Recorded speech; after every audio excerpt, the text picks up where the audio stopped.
आइए जानते हैं देश और दुनिया की सिलेक्टेड काम की और महत्वपूर्ण 25 बड़ी खबरों को सिर्फ 5 मिनट में। पर अभी तक आपने इस चैनल को सब्सक्राइब नहीं किया है तो सब्सक्राइब कर दे।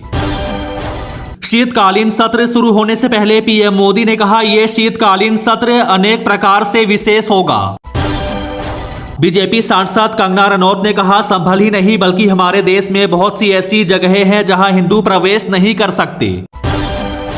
आईपीएल इतिहास के सबसे महंगे खिलाड़ी बने ऋषभ पंत।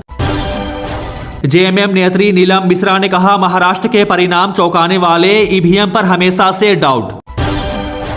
शरद पवार ने कहा, नतीजे वैसे नहीं रहे जैसे हम उम्मीद कर रहे थे।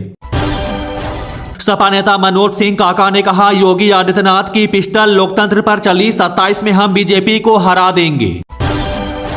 राज ठाकरे ने कहा, जल्द से जल्द यूनिफॉर्म सिविल कोड लाए पीएम मोदी। कांग्रेस नेता अनिल यादव ने कहा, चुनाव आते ही ईवीएम बीजेपी के नेताओं की गाड़ियों में क्यों मिलती है। आरजेडी नेता तेजस्वी यादव ने कहा, 2025 में बिहार चुनाव हम लोग ही जीतेंगे।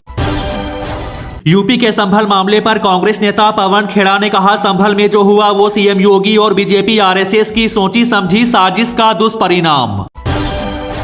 शरद पवार ने कहा, महाराष्ट्र चुनाव में बटेंगे तो कटेंगे जैसे नारे ने ध्रुवीकरण किया।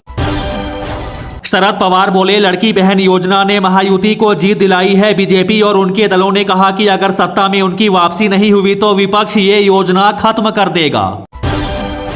हेमंत सोरेन 28 नवंबर को लेंगे सीएम पद की शपथ। संभल में 24 घंटे के लिए इंटरनेट सेवा बंद की गई। तनाव के बीच प्रशासन ने स्कूल कॉलेज भी बंद करने का फैसला किया। पूर्व सीजीआई चंद्रचूड़ ने कहा, ट्रोलर्स कोर्ट के फैसले को बदलने की कोशिश कर रहे हैं। ममता बनर्जी बोली, बंगाल में एनआरसी लागू नहीं होने देंगी। अमित शाह ने कहा, देश में जल्द लागू होगा एनआरसी। नाना पटोले ने महाराष्ट्र कांग्रेस अध्यक्ष पद से दिया इस्तीफा। शीतकालीन सत्र शुरू होने से पहले पीएम मोदी ने कहा, कुछ लोग अपने स्वार्थ के लिए संसद को नियंत्रित करने का प्रयास कर रहे हैं। दिलीप जायसवाल ने कहा, तेजस्वी यादव आ जाए, एनडीए में मिल जाए, एक हो जाएंगे तो सेफ हो जाएंगे।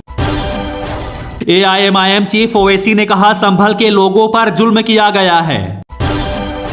कल्याण बनर्जी ने कहा, कांग्रेस को अपना अहंकार किनारे पर रखना चाहिए और ममता बनर्जी को इंडिया ब्लॉक का नेता घोषित करना चाहिए।